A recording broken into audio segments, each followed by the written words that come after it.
Dominant Protector. Credit to the author.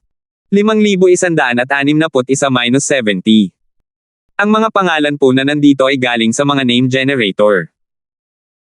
Kung meron man pagkakatulad sa mga pangalan ng tao o lugar at pangyayari, ito ay tunay na hindi sinasadya. Cooled, or cooled girl. Lin. Ito. Medyo nag-aalangan nga si Yuming. Habang mas kalmado at walang pakialam si Freddy, mas madali para sa kanya na maniwala sa kanya. Kalimutan mo na yan. Dahil kaaya-aya ka naman sa paningin, may isa pa akong sasabihin. Ang pagsali sa Central ay nangangahulugan na magkakaroon ka ng panibagong simula. Sa normal na sitwasyon, ikaw ang magiging online partner mo, dahil sa tuwing may credit ka para sa isang misyon, ikaw ang kukuha ng karne at sopas. Gayunpaman, ang sikretong misyong ito ay isang pambihirang pagkakataon. Kung handa kang hayaang sakyan ka ni Taeyeon at kalokohan, magkunwari ka na lang na wala akong sinabi. Pagkatapos sabihin iyon, umalis si Freddy nang walang pag-aalinlangan. Ang mga salitang ito ay tumama kay Yuming kung saan siya pinakamahina. Siya nga ay pinsan ni Taeyeon, at siya rin ay tauhan ni Taeyeon. Gayunpaman, sa tuwing nakikita niya si Taeyeon na umaarte ng mayabang sa harap niya, pinapangarap niyang sakyan ang ulo ng kanyang kalaban. Hindi lang niya ito nagawa noon. Ngayon, dumating na ang kanyang pagkakataon. Sige, sasamahan kita. Nakapagdesisyon na si Yuming at mabilis na sumunod sa mga hakbang ni Freddy. Gayunpaman, natigilan siya pagkaraan ng ilang sandali dahil ang mga taong nasa harap niya ay hindi ang doktor at si Darwin, kundi sina Terence at Donovan. Hindi naman masama, hindi mo ako binaygo. Ipagpatuloy mo lang ang magandang gawain, nakangiting sabi ni Terence. Oo, kung gayon sino ang susunod. Sa pagkakataong ito, si Freddy ay lubos na may kamalayan sa sarili. Hindi lamang niya gustong mabuhay, kundi gusto rin niyang lumaban para sa isang kinabukasan. Bukod dito, halos walang panganib sa ganitong uri ng bagay hanggat siya ay nasa hustong gulang na. Mas madali ito kaysa sa pakikipaglaban at pagpatay. Sayang ang hindi pag-angkin ng kredito ng libre. Sekta ng sinaunang 5 elemento, napakatalinong dragon, casual na sabi ni Terence. Naiintindihan ko. Agad na umalis muli si Freddy. Si Yuming, na sumama sa kanya, ay natulala. Ano ang nangyayari? Ikaw. Taga-Central ka rin ba? Tumingin si Yuming kay Freddy habang paalis, at pagkatapos ay kina Terence at Donovan. Naguguluhan siya. Hindi naman sa hindi mo alam kung ano ang maganda, pinagkukumpere mo lang ang mga bagay-bagay. Bago ito, akala ko wala lang si Freddy, pero ngayon pakiramdam ko ay matalino ka. Mabuti na lang at hindi ka ganito, tanga. Tumingin si Donovan kay Yuming at tumawa. Anong ibig mong sabihing kalokohan? Hindi pa rin maintindihan ni Yuming ang sitwasyon at inisip na sina Terence at Donovan ay pareho lang niya. Pareho silang mga master na halos imposibleng magkaroon sa sekular na mundo. Kung kasama lang nila si Central ay maipapaliwanag ito. Wala nang ibang posibilidad maliban sa pinahusay na mga tableta mula sa Central.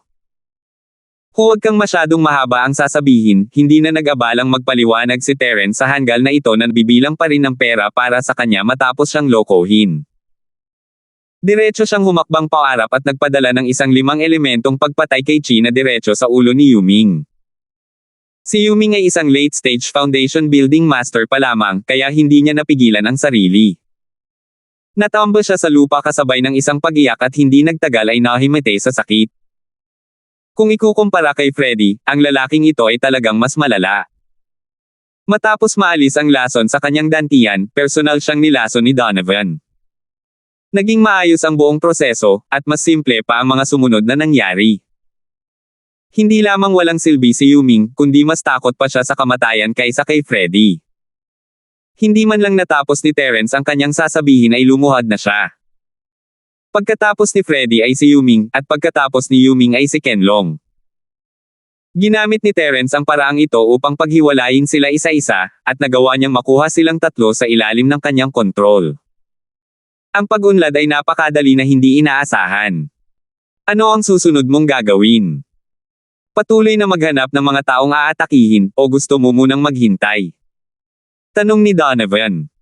Obserbahan muna natin ang sitwasyon, sabi ni Terence pagkatapos ng ilang pag-iisip. Sa pagkakaalam niya, ang propesor at ang kanyang mga kasama ay maingat. Bukod sa one-on-one training, ipapadala rin nila ang mga taong ito sa kanilang pansamantalang base para sa regular na pisikal na eksaminasyon. Hindi niya alam kung matutuklasan ba ang mga ginawa niya kay Freddy at sa iba pa, ngunit kailangan niyang malampasan ito bago niya ito madala sa susunod na antas. Totoo nga, pagkalipas ng ilang araw, si Freddy ay inilabas ng doktor na nakasalamin upang magsagawa ng pisikal na pagsusuri. Sa isang banda, ito ay para mangalap ng datos at ipadala ito pabalik sa sentro upang maperpekto nila ang pinahusay na tableta. Tutal, pawang mga bihirang sample ng tao sila. Sa kabilang banda, ito ay para subaybayan ang pisikal na kondisyon ng lahat. Kapag ang lason ay nagpakita ng mga senyales ng pagkawala ng kontrol, matutukoy nila ito ng maaga. Kung may makita silang hindi dapat nasa katawan, hindi sila makakataka sa ganitong komprehensibo at mahigpit na pagsubaybay. Ito ay para matiyak na walang pagkakamali. Hindi lang basta naalis ni Terence ang lason sa kanilang dantian, itinanong pa niya ito sa kanilang mga utak. Bagamat labis na palihim ang mga kilos ni Donovan, malaking problema pa rin kung makakatakas siya sa pagtuklas ng mga high-tech na instrumento sa Central.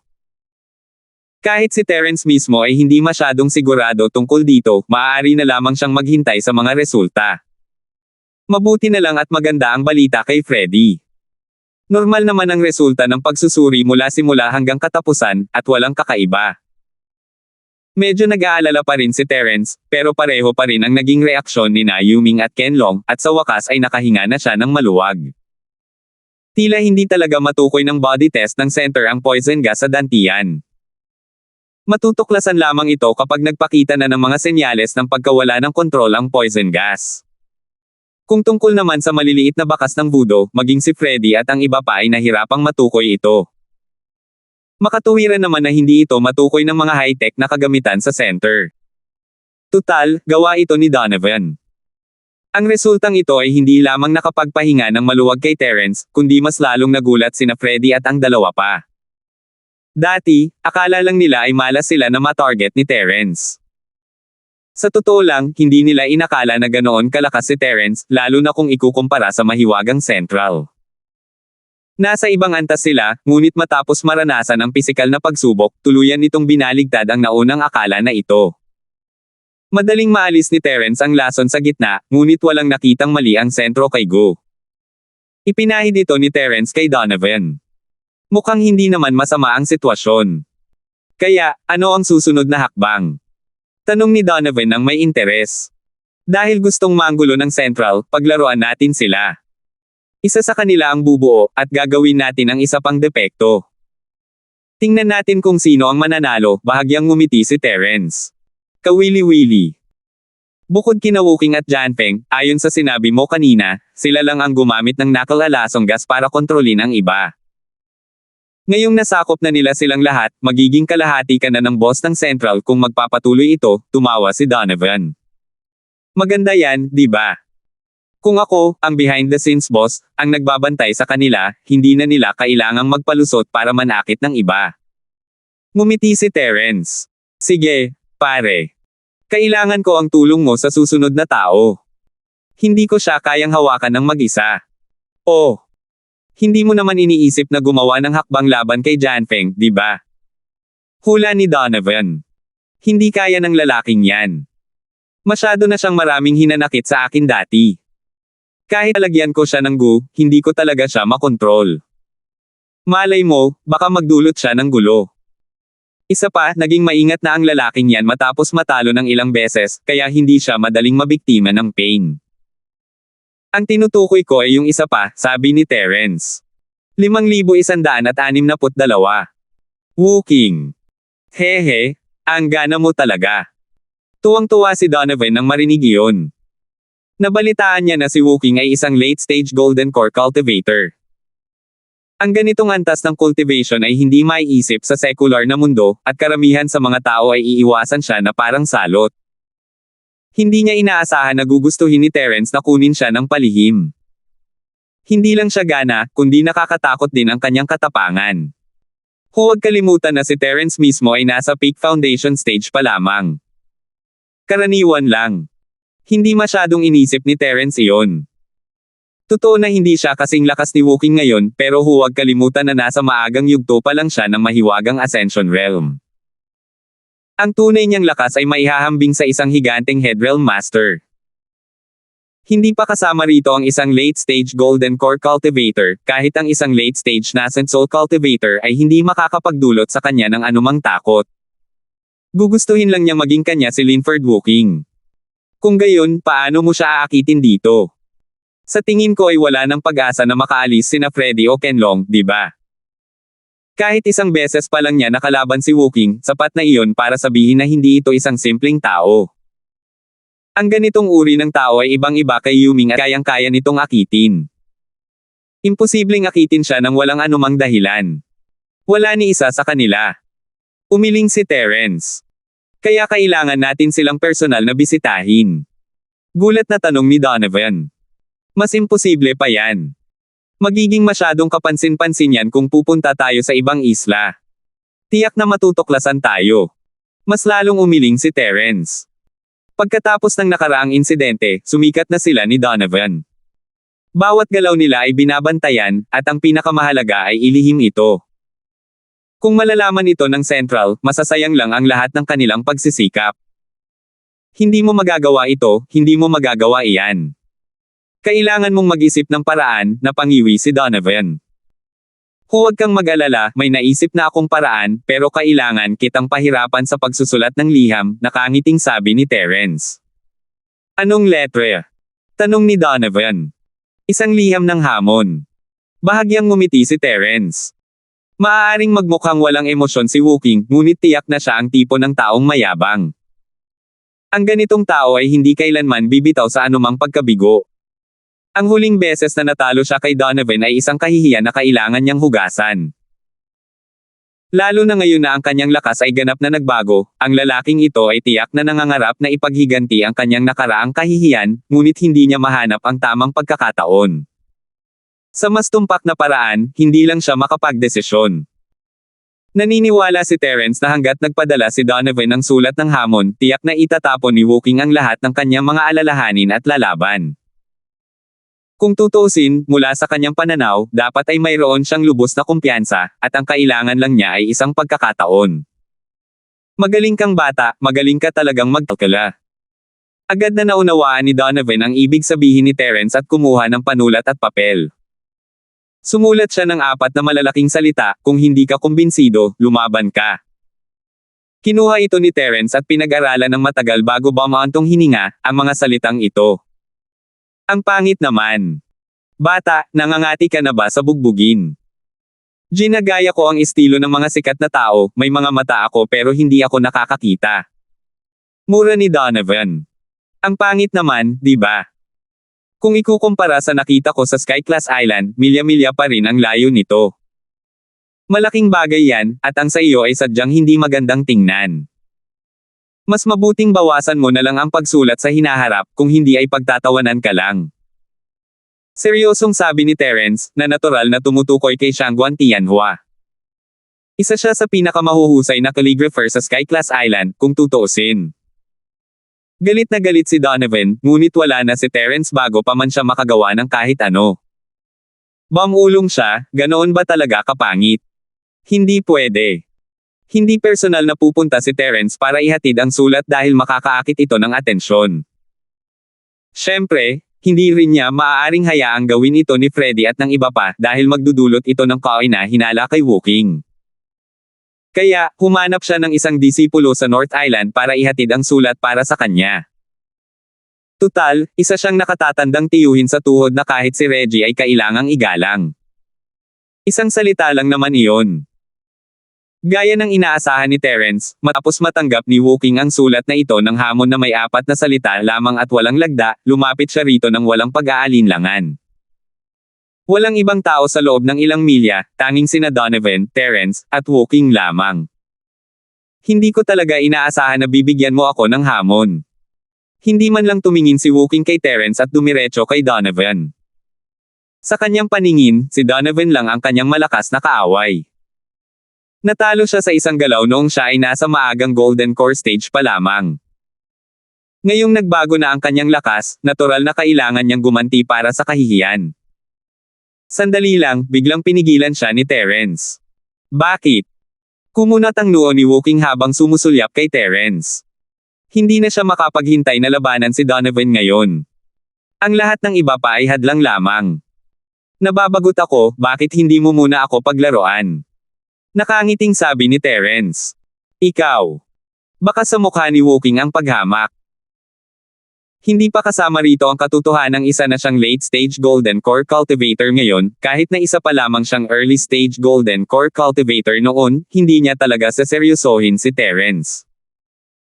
Tutal, ang tunay na lakas ni Terence ay nasa rurok pa lamang ng foundation building realm.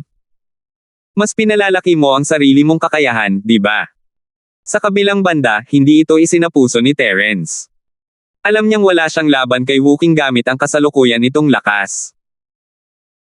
Maaaring kaya niyang labanan ang isang late-stage Golden Core Cultivator gamit ang kanyang perfected foundation establishment realm noon, ngunit hindi makatotohanan para sa kanya na gawin ito gamit ang kanyang kasalukuyang primordial spirit body. Gayunpaman, hindi sayang ang oras para sa kanya na manatili sa perfected foundation establishment realm ng ganito katagal. Maaari niyang gamitin ang pagkakataong ito upang subukan ang isang bagong kakayahan na kamakailan lamang niyang na-master. Ano sa tingin mo? Wala pa ring balak si Woking na gumawa ng hakbang. Gayunpaman, nailabas na niya ang kanyang walang emosyong kapangyarihang yelo, na hindi bababa sa 10 o kahit 100 beses na mas malakas kaysa dati. Kahit ang isang perpektong eksperto sa pagtatayo ng pundasyon ay mahihirapan na makayanan ang ganoong kabigat na presyon. Sa kabilang banda, tila hindi naman naapektuhan si Terence. Iniunat niya ang kanyang mga kamay at sinabing, ito na ba ang simula? Natigilan si Woking. Hindi niya inaasahan na ang tunay na anyo ni Terence ay kapantay ng isang higanteng Headrealm Master. Bagamat ang walang pusong Ice Force ay isang special force field na pinagsama sa purong chi, isa pa rin itong force field sa huli. Ang pagsugpo sa isang freak tulad ni Terence gamit lamang ang force field ay isang bagay na hindi kayang gawin kahit ng isang higanteng Headrealm Master. Isa lamang siyang late-stage Golden Core Cultivator, kaya dapat na lang siyang matulog. Kawili-wili. Makikipaglaro ako sa iyo kung gayon. Isang kakaibang tingin ang sumilay sa mga mata ni Woking, at agad siyang kumilos upang atakihin si Terence. Ang kanyang bilis ay kahit papaano ay kabilang sa mga nangunguna sa mga eksperto na kapantay niya, ngunit laking gulat niya, ang bilis ni Terence ay mas mabilis kaysa sa kanya. Kahit na ginamit niya ang lahat ng kanyang lakas, hindi niya mahabol ang sulok na damit ni Terence. Ito na lang ba ang meron ka? Hindi maiwasan ni Terence na makaramdam ng kaunting pagkadismaya. Pambihira ang ugali ni Woking, at naisip niya na kahit papaano ay magiging eksperto ito na makakapagpasaya sa kanya. Hindi niya inaasahan na magiging basta-basta lang pala ito. Huwag mong maliitin ang iba. Agad na dumilim ang mukha ni Woking. 5,163. Buong kumpiyansa siyang pumunta kay Donovan ngayon para mag-higanti, kung hindi niya kayang harapin kahit isang foundation stage lang ni Terence, ano ang dapat niyang gawin. Bago pa niya matapos ang kanyang sasabihin, isang pader na yelo ang lumitaw sa paligid ni Terence, na sa isang kisap mata ay bumuo ng 1 metrong lapad na bilangguan na yelo, na ikinulong si Terence sa loob. Oh! Magandang hakbang ito. Tumanggaw si Terence, naramdaman niya talaga ang chi sa paligid niya nang sandaling lumitaw ang bilangguan ng yelo, at hindi sana siya mahirapan na makatakas kung ginamit niya ang lahat ng kanyang bilis. Nanatili lang siya dahil gusto niyang subukan ang kanyang bagong kakayahan. Pero muli, ang bilangguan ng yelo ni Woking ay nabuo sa napakabilis na bilis. Para sa mga ordinaryong tao, kahit na makatugon sila sa oras, hindi sila magkakaroon ng bilis para makatakas, lalo na kapag kailangan nilang harapin ang presyon ng kanyang kapangyarihang yelo ng sabay. Tunay ngang napakahirap itong harapin. Hindi ka ba talaga takot sa kamatayan? Sa isang kisap mata, nasa harap na ni Terence si Woking. Bagamat hindi pa rin tuluyang masisira ang bilangguan ng yelo, sa sandaling lumabas ang taong nasa loob, tiyak na ipapakita niya ang kanyang kahinaan, na sapat na para mapatay niya ang kabilang panig. Papatayin mo ba ako? Nakatayo roon si Terence na nakahawak sa mga kamay sa likod, hindi iniisip na basagin ang hola ng yelo. May payo ako sa iyo. Ang mga nag-iisip na sila ay matalino ay kadalasang namamatay ng malungkot. Biglang napuno ng matinding hanggaring pumatay ang katawan ni Wooking. Sinabi nga ng doktor na hindi nila maaaring pukawin si Terence sa ngayon, ngunit isang beses lamang niya ito nabanggit at hindi sinabi sa kanila ang mas malalalim na detalye. Maaari niyang sundin ang mga tagubilin nito ng normal, ngunit ngayong pumunta na si Terence sa kanyang pintuan, hindi na siya masisisi sa pagiging walang pakundangan. Sa pinakamarami, parurusahan siya ng Central pagkatapos ng bagay na ito. Kung gayon, pakiusap. Bahagyang ngumiti si Terence. Mapunta ka sa impyerno. Bago pa tuluyang mawala ang boses ni Wooking, ang kanyang mga kamay ay naging isang pares ng matutulis at hindi masisirang mga kuko ng yelo. Hindi ka panipaniwala ang bilis, at isang puting liwanag ang kumislap, tumago sa kulungan ng yelo at tumusok sa katawan ni Terence. Kung gayon, maaari na ba tayong magsimula ngayon, Donovan? Hindi na muling tumingin si Wooking kay Terence, tumalikod at naglakad patungo kay Donovan. Tungkol naman kay Terence, na tinusok sa dibdib ng kanyang ice claw, siguradong patay na ito. Dahil patay na ito, ano pa ang makikita?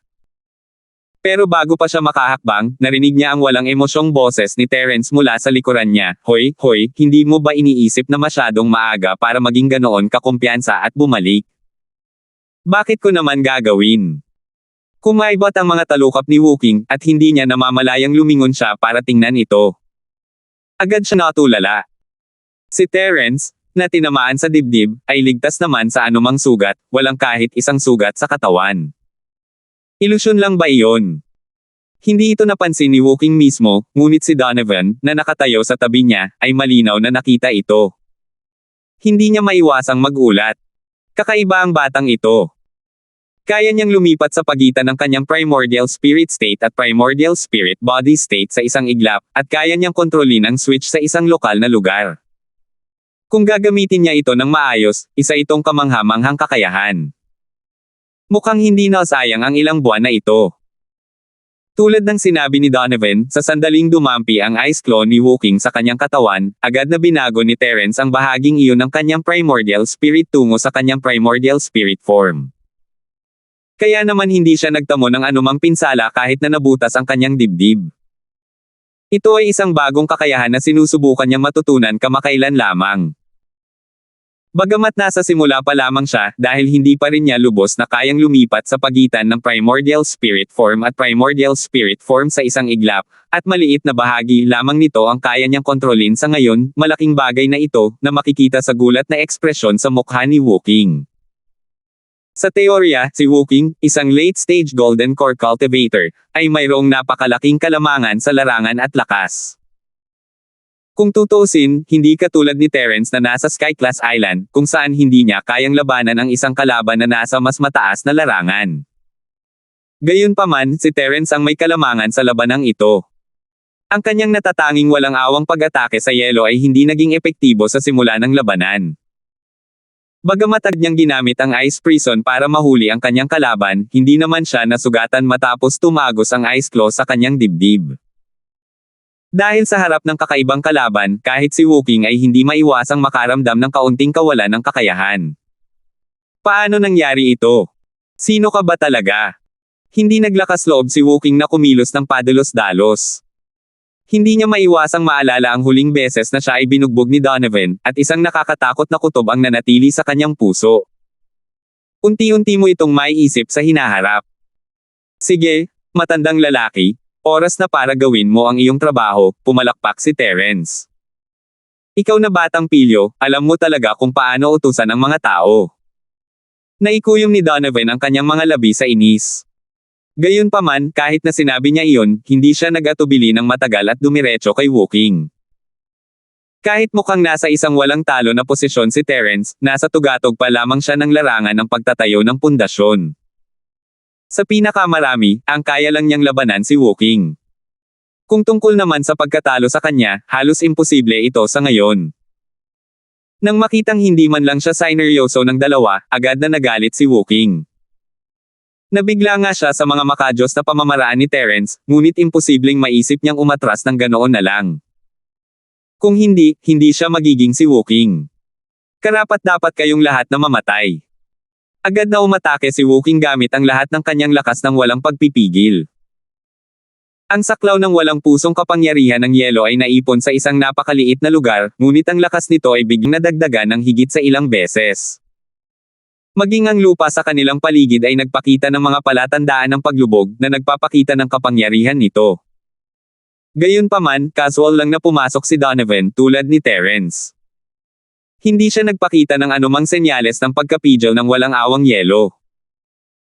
Sa halip, dahan-dahan siyang naglakad, at nang 2 hakbang na lang ang layo niya kay Wooking, itinaas niya ang kanyang kamay at binigyan siya ng isang ordinaryong suntok. Mukhang ordinaryo lang ang suntok na ito, at walang espesyal dito. Sa kabaligtaran, ang bilis ng suntok ay napakabagal. Sa unang tingin, parang wala itong lakas. Kahit ang isang ordinaryong suntok ay mas mabangis at mas malakas kaysa sa kanya. Gayunpaman, ang isang ordinaryong suntok na iyon ang naging dahilan ng malaking pagbabago sa ekspresyon ni Wooking. Noong huling beses na nag-away sila, hindi niya nakita ng malinaw ang kamao ni Donovan. Naramdaman niya lang ang lakas nito nang matamaan siya. Sa pagkakataong ito, sa wakas ay nakita niya kung paano sumuntok ang kabilang panig, ngunit iyon lang ang lahat. Sa harap ng napaka-ordinaryong suntok ni Donovan, hindi napigilan ni Wooking ang sarili. Hindi naman sa ayaw niya, kundi hindi siya makagalaw. Sa sandaling iyon, ang buong katawan niya ay napigilan ng momentum ng kamao na kasing bigat ng bundok. Habang mas nakikita niya, mas hindi niya mapigilan ang momentum. Kung ikukumpara, ang walang puso niyang momentum ng yelo ay parang isang maliit na mangkukulam. Nablangko ang kanyang isipan.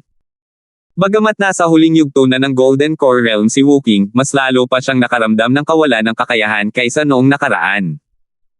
Tutal, wala naman siyang naramdamang kahit ano noong mga oras na iyon. Ngayon, habang mas malakas siya, mas lalo niyang napagtanto kung gaano ito katekot. Napangiti na lamang siya ng mapait sa kanyang puso. Gusto niyang hugasan ang kahihiyan gamit ang kanyang kasalukuyang lakas. Isa lamang siyang ignorante at walang takot. 5,164. Gayunpaman, hindi tumama sa mukha niya ang suntok ni Donovan. Sa halip, tumigil ito sa huling sandali, at sinabi niya, gusto mo pa ring lumaban. Walang saysay ang pagpapatuloy ng laban na ito. Umiling si Wooking na may mapait na ngiti. Ang suntok na ito ay sapat na para mapagtanto niya ang malaking agwat sa pagitan ng kanilang mga kakayahan. Bagamat hindi niya alam kung saang larangan ang kanyang kalaban, o kahit na isang cultivator ito, dahil hindi niya naramdaman ang anumang tunay na pagbabago bago ng chi mula simula hanggang katapusan, alam niyang wala siyang pag-asa. Mabuti naman yan, magiging abala ako kung sasaktan talaga kita. Tumanggaw si Donovan. Alam niyang mabilis na makakapagpagaling si Terence ng mga tao, pero tiyak na nasugatan ng husto si Wooking dahil sa suntok niya. Kahit si Terence ay hindi siya kayang pagalingin sa maikling panahon, at madali itong magdulot ng hinala. Anong ibig mong sabihin? Kumunat ang noo ni Wooking. Bagamat puno siya ng hinanakit simula nang siya ay maging Pyle, nawala ang hinanakit nang mapagtanto niya ang malaking pagkakaiba sa pagitan nila. Ito ang likas na katangian ng tao, at ang puot ay iiral lamang sa pagitan ng mga taong may magkaparehong antas. Kapag sila ay nasa ganap na magkaibang antas na, ang natitira na lamang ay paghanga at takot, at ang puot ay natural na magiging panandaliang ulap. Ibig kong sabihin, bibigyan kita ng bagong may-ari. Bakit hindi mo pag-isipan? Huwag kang mag-alala tungkol sa lason na ginagamit sa iyo ng Central, kaya ko yan. Lumapit si Terence nang may bahagyang ngiti. Niloloko mo ba ako? Dumilim ang mukha ni Wooking, at siya ay gulat na gulat. Paano nalaman ng lalaking ito ang lahat ng ito? Malalaman mo rin sa lalong madaling panahon kung nagbibiro lang ako o hindi. Dahil doon, inabot ni Terence ang kanyang 5 elemento at ginamit ang kanyang 5 elemento upang patayin ang chi upang sirain ang lason sa dantian ng lalaki. Dahil si Donovan ang nagsilbing pananggalang, lumaban si Wooking ngunit hindi nang ahas na tumakas kay Terence. Si Freddy at ang iba pa ay nasa matinding sakit habang pinapatay nila ang knuckle-alasong gas, ngunit wala siyang ginawang kahit anong ingay, maliban sa kanyang mukha na medyo pangit. Ikaw. Sino ka? Ito ang pangalawang beses na itinanong ito ni Wooking sa loob ng maikling panahon, dahil napagtanto niya na ang knuckle-alasong gas na nagpawalang bisa sa kanya ay tuluyang naalis ni Terence sa loob ng maikling panahon. Ang ganitong paraan ay talagang hindi ka panipaniwala, at kasama ang mga mahiwagang pamamaraan na ipinakita niya kanina, ito ay talagang hindi maarap. Nasabi ko na naiiwan ko na sa iyo ang tanong na ito para unti-unting maintindihan mo. Naniniwala akong hindi ka mabibigo. Hindi napigil ang mapangiti ni Terence, alam kong napilitan kang sumali sa Central. Dahil wala nang banta ng nakalalasong gas, bakit hindi ka nalang gumawa ng bagong desisyon? May iba pa ba akong pagpipilian? Sagot ni Woking. Napakatalino mo, hindi. Diretso lang ang sagot ni Terence, kung binigyan niya ang lalaki ng pangalawang opsyon, ano pa ang saysay ng pag-aaksaya ng ganoong karaming pagsisikap. Mula nang bumalik siya sa mga isla ng transit, si Woking ang isa sa mga pangunahing target niya. Ang resulta ay ang taong ito ay napakarasyonal at praktikal, at walang paninindigan na mapag-uusapan. Makikita ito sa katotohanang pumayag siyang sumali sa sentral ng walang pag-aalinlangan noon. Dahil din dito kaya ginawa niyang target si Woking. Natahimik si Woking, ang kanyang mga mata ay palaipat-lipat sa pagitan ni Terence at Donovan. Ang hindi mabilang na lakas ni Donovan. Hindi na kailangang sabihin, kahit na mayroon siyang huling yugto ng gininto ang lakas ng core, wala siyang lakas ng loob na labanan ito. Kung tungkol kay Terence, kahit na mukhang nasa tuktok pa lamang siya ng foundation stage, mayroon siyang lahat ng uri ng mahiwagang pamamaraan. Isa rin siyang super character na hindi niya maaninag. Dahil sa hindi maintindihang dalawa, at sa mga pangyayari, katulad nga ng sinabi ni Terence, wala na siyang ibang pagpipilian, maliban na lang kung siya ay mamatay. Ano ang gusto mong gawin ko? Tanong ni Woking pagkatapos ng mahabang panahon. Simple lang, manatili ka sa gitna at maging especially ko. Sabi ni Terence. Sige, aniya. Walang pag-aalinlangang sumang-ayon si Woking. Napakagaling, isa kang ang taong nakakaintindi ng sitwasyon. Gayunpaman, para makasiguro, kailangan ko pa ring magtiis ng kaunti. Tumango si Terence at sinabihan si Donovan na ilagay ang go sa kanya.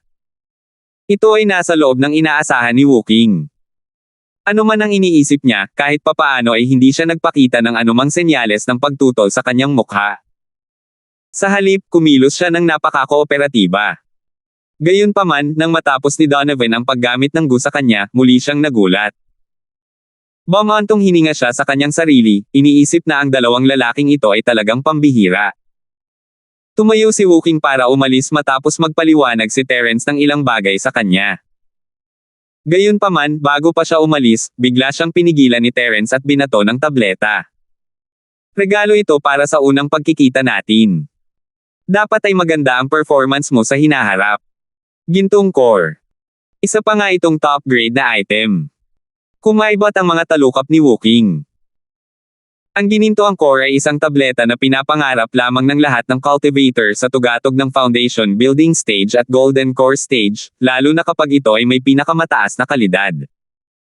Ang epekto nito ay mas malaki pa kaysa sa pinahusay na bersyon ng tableta na natanggap niya mula sa center. Bagamat mas madaling maunawaan at nakakatakot ang epekto ng pinahusay na bersyon, para sa isang taong nakakaalam kung ano ang mabuti, ang halaga ng pinakamataas na kalidad ng gininto ang core ay tiyak na mas malaki kaysa rito. Habang pinapanood niya si Woking na umalis ng walang imek, biglang nagsalita si Donovan, bakit ang bait-bait mo sa lalaking ito? Sulit siya sa presyong ito. Hindi ba't ganoon ang tingin mo, mahal? Tanong ni Terence. Kayang-kaya naman. Hindi nagkomento si Donovan. Kung ikukumpara sa ibang mga disipulo ng sinaunang alyansa, kabilang si Reggie, si Woking ay malinaw na nakahihigit sa lahat ng aspeto. Ang kanyang likas na talento ay higit pa sa karaniwan, at talagang sulit na pag-ukulan pa siya ng mas maraming pagsisikap. Sa anumang kaso, hindi naman ako nagkukulang ng mga tableta. Hindi naman kailangan ng iba ang mga iyon, at ayaw mo rin naman, kaya ipapatikim ko sa kanya, mahinang sabi ni Terence. Para saan ko pa ito kailangan? Wala itong silbi. Ngumisi si Donovan sa kanyang mga gamot. Hindi alam ni Terence ang sasabihin. Kahit isa sa mga tableta niya ay magdudulot ng malaking kaguluhan kahit sa Sky-class island, lalo na sa Common World. Pero wala man lang pakialam si Old Linford dito. Hindi niya alam ang sasabihin. Sige, pag-usapan natin ang susunod na hakbang. Casual na tanong ni Donovan. Sige, huwag muna nating isipin ang tungkol sa Snowsword Peak sa ngayon. Plano kong pag-aralan ito ni Taeyeon at ng kanyang mga tauhan. Kahit na nahuhugasan ang kanilang utak ng droga ng sentral na pamahalaan, at hindi ito kasing simple at direkta ng poison gas, maaaring makahanap tayo ng paraan para harapin ito, sabi ni Terence. Iyon ang pinakamabuti. Tutal, hindi biro ang 15 eksperto sa foundation stage. Tutal, secular na mundo lamang ito. Tumanggaw si Donovan.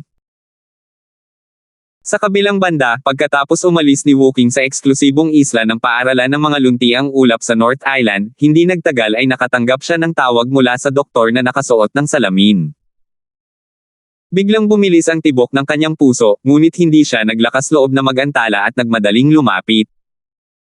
5,165. Bakit ka pumunta sa teritoryo ng Green Cloud School sa North Island nang walang dahilan? Tanong ng doktor na nakasalamin, habang nakakunot ang noo. Hindi niya pinansin ang mga taong tulad ni Freddy noong una, ngunit si Woking ay isang eksperto na pinakapinahahalagahan niya.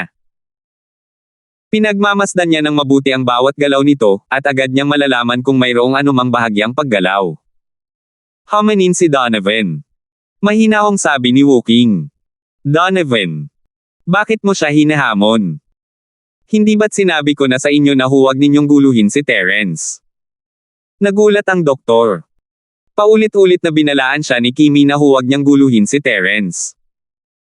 Utos iyon ng mga nakatataas, pero ngayon, hinamon talaga ni Woking si Donovan. Hindi ba't naghahanap lang siya ng gulo? Hindi ko pinuproblema si Terence, hinamon ko lang si Donovan, sabi ni Woking habang umiiling. Iisa sina Donovan at Terence, hindi mo ba maintindihan? Galit na galit ang lalaking nakasalamin. Hinangaan niya si Woking at handa siyang bigyan ito ng sapat na kapangyarihan para kumilos ng mag-isa. Gayunpaman, lumampas na sa hangganan ang bagay na ito, at may kaugnayan pa ito sa sarili niyang kinabukasan at buhay. Hindi niya maiwasang mabalisa at magalit. Nanatiling tahimik si Woking, at ang mandirigmang nakasalamin ay matagal na nalungkot bago niya tuluyang sinabi, sige, alam kong galit na galit ka kay Donovan. Tutal, nahulog ka naman sa mga kamay niya. Ngayong malakas ka na, mauunawaan mo na kung bakit hindi mo mapigilan ang kaisipang ito. Pero utos ito ng mga nakatataas, kahit ako ay hindi kayang protektahan kung may mangyari. Sabihin mo sa akin, ano ang magiging resulta? Ang lakas ni Donovan ay isang misteryo rin, mas higit pa kaysa kay Terence sa ilang antas. Hindi naman masamang gamitin ang pagkakataong ito para malaman ang lakas ni Donovan, pero syempre, ang premisa ay hindi naman talaga nila naiinis si Terence. Tutal, umaasa naman ang mga nakatataas na kalaban na mapanigan nila si Terence at makuha ang kanyang pabor. Hindi ko nagawa. Syempre, hindi tanga si Woking. Dahil pinili niyang kumampi kay Terence, hindi niya madaling maipakita ang lakas ni Donovan. Bukod pa riyan, hindi niya alam ang eksaktong lakas ni Donovan, ang tanging alam lang niya ay hindi ito maarak, at wala siyang laban dito. Bakit? Kumunat ang noo ng doktor na nakasalamin. Hindi niya tinanggap ang hamon, at si Terence ay nakatayo sa tabi niya, kaya wala akong magagawa, umiwas si Woking sa lahat ng responsibilidad. Hindi siya natakot na magpapadala ang doktor ng isang tao para alamin ito. Kahit na gawin nila, wala silang matutuklasan. Tutal, hindi naman talaga siya nakipag-away kina Terence o Donovan. Doon lang sila tumigil at hindi nagdulot ng gaanong kaguluhan. Walang ibang nakakaalam tungkol dito. Naiintindihan ko. Kung gayon, kalimutan mo na iyon. Malaki pa rin ang tiwala ko sa iyo. Pero tandaan mo, huwag mo nang uulitin, ha? Sinubukan siyang hikayatin ng doktor na nakasalamin. Oo. Tumanggaw si Woking bilang tugon. At saka, kailangan mo pa ring magsikap para makuha ang mga disipulo ng sinaunang alyansa. Masyadong mabagal ang pag-usad at hindi perpekto. Nasa kalagitnaan na ng pangungusap ang propesor nang makita niya si Janfeng na naglalakad papalapit sa kanya. Natigilan siya. Hindi niya tinawag ang lalaking ito. Superior, may pribadong ire-report ang nasasakupan na ito. Ano sa palagay mo? Tumingin si Janfeng kay Woking, nag-aalangan na magsalita. Kung gayon, Natigilan sandali ang doktor bago tumango. Sige, dahil wala na akong ibang sasabihin, maaari ka nang bumalik muna, Wuking. Matapos makalayo si Wuking, sinabi ni Janpeng, Panginoon ko, sa palagay ko ay nag-aral si Wuking sa Green Cloud School sa Hilagang Isla. Hindi mo naman siya hiniling na gawin iyon, di ba? Hindi pa, pero natanong ko na siya. Tiningnan siya ng doktor na nakasalamin at sinabing, mukhang sunod-sunod na pumunta sina Kenlong at Yuming sa sekta ng Berdeng Ulap sa North Island. Alam mo ba ang tungkol dito? Tanong ni Janpeng. Pumunta silang lahat. Sinabi sa iyo ni Freddy. Nagulat ang doktor na nakasalamin. Ayos lang kung mag-isa si Wuking. Tutal, may magandang dahilan naman siya para gawin iyon, at wala siyang dapat ikahiya. Pero ngayon, napakaraming tao ang pumunta sa pangkat ng Berdeng Ulap sa North Island, at sabay-sabay silang nagtipon. Ito ay isang bagay na kailangang talakayin. Mali po ang pagkakaintindi ninyo, Panginoon. Bagamat si Freddy ay aking especially iya, ako, si Janpeng, ay isa pa ring nangungunang tao sa sinaunang alyansa. Ngayong nakabawi na ako ng aking lakas, palaging may mga pamilyar na mukha sa iba't ibang sekta. Hindi mahirap malaman kung ano ang nangyayari, sabi ni Janpeng. Talaga?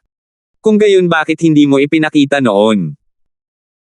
Dahil napakalawak ng iyong network, bakit ngayon mo lang nagawang paunlarin si Freddy pagkatapos ng napakatagal na panahon? Kumunat ang noo ng doktor na nakasalamin. Hoy, mali ang pagkakaintindi mo sa akin, boss. Kahit malawak ang network ko at kaya kong magulat sa kanila tuwing magkikita kami, wala akong malalim na relasyon sa mga taong ito. Paano ko sila magagawang padalos-dalos na palakihin ang mga ito? Paano kung hindi sila maaasahan at may mangyaring mali? Hindi ba masama iyon? Paliwanag ni Janpeng. Totoo iyan. Kumusta ang koneksyon ni Wuking? Tanong ng doktor na nakasalamin. Kung ikukumpara kay Janpeng, halatang mas hinangaan niya si Wuking. Ito ay isang bagay na halata. Natigilan si Janpeng. Pumunta siya rito hindi lamang para magsinungaling, kundi para sa sarili niya. Bagamat mas mababa ang kanyang kasalukuyang lakas kaysa kay Wuking, hindi niya gustong laging nasa ilalim ni Wuking. Gayunpaman, kung patuloy na umunlad ng ganito ang propesor, hindi niya kailanman malalampasan si Wuking sa buong buhay niya. Hehe, aking superior, maaaring hindi mo alam ito. Bagamat mas malakas si Wuking kaysa sa akin, ang lakas lamang ay hindi sapat para makagawa siya ng pangalan para sa kanyang sarili sa maliit na mundo ng martial arts noong sinaunang panahon. Depende rin ito sa kanyang pinagmulan at mga koneksyon. Hindi maraming disipulo ng mga sekta ng sinaunang alliance ang maniniwala sa kanya dahil walang mga benepisyo rito. Kadalasan, mananatili lamang silang may magalang na distansya mula sa kanya. Pero iba ako, nakangiting sabi ni Janpeng. Anong kakaiba? Gulat na tanong ng doktor. Napakasimple lang ng dahilan. Ang tatay ko ang pinuno ng Vice Sect ng Snowsword Sect. Kapag na-promote na siya, siya ang magiging pinuno ng Snowsword Sect. Dapat mong malaman na ang Snowsword Sect ay isa sa 10 maliliit na sekta sa sinaunang alliance. Hindi maliit ang kanilang impluwensya. Natural lang, bibilhin nila ito, pagmamalaki ni Janpeng. Totoo iyan. Tumango ang doktor na nakasalamin. Natural niyang alam ang pinagmulan ni Janpeng. Hindi niya ito masyadong pinansin noon, ngunit biglang nagliwanag ang kanyang mga mata nang marinig ito. Kung gayon, ang halaga ni Janpeng ay hindi mas mababa kaysa kay Wuking. Sa totoo lang, mas mataas siya kaysa kay Wuking kung isasaalang-alang nila ang pangkalahatang sitwasyon. Bagamat hindi niya makita ang ekspresyon ng doktor, ramdam ni Janpeng ang pagbabago sa kanyang saloobin.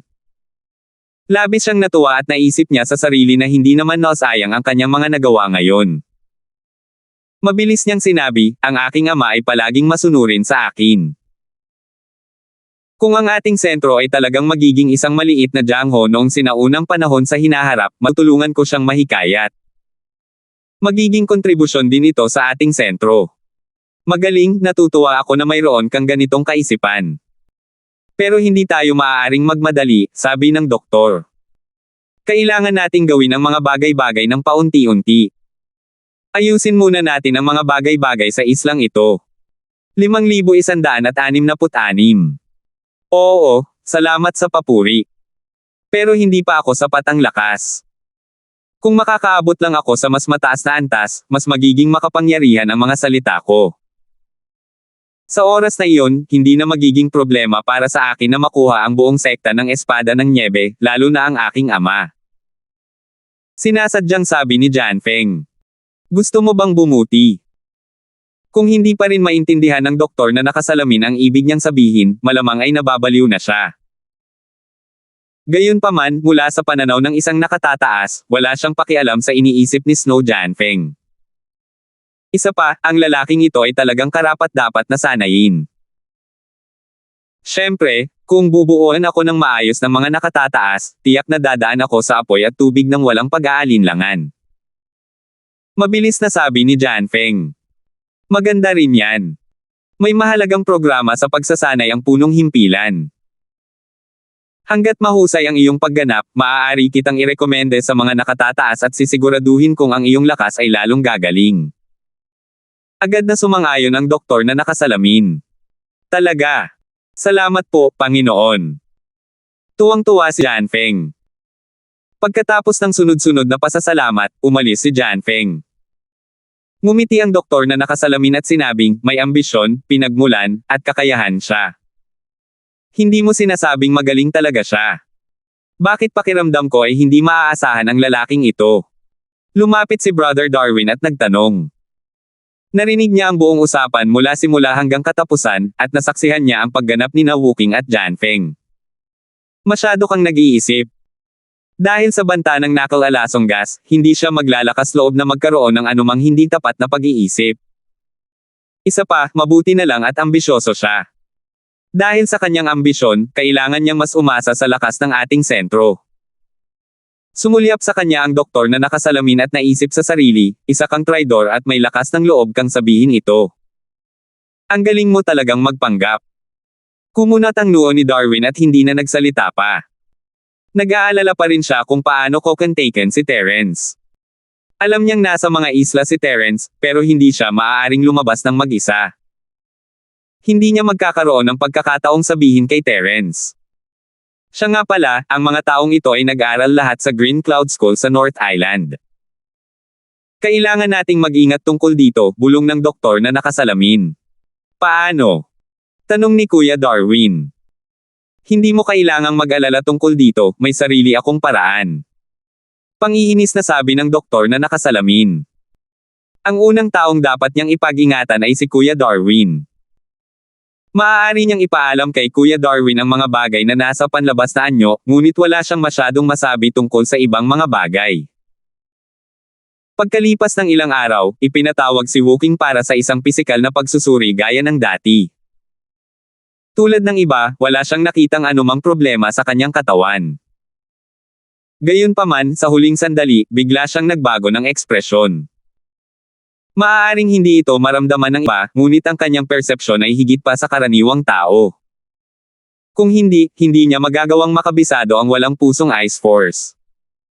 Malinaw na naramdaman niya na may itinanim sa kanyang katawan.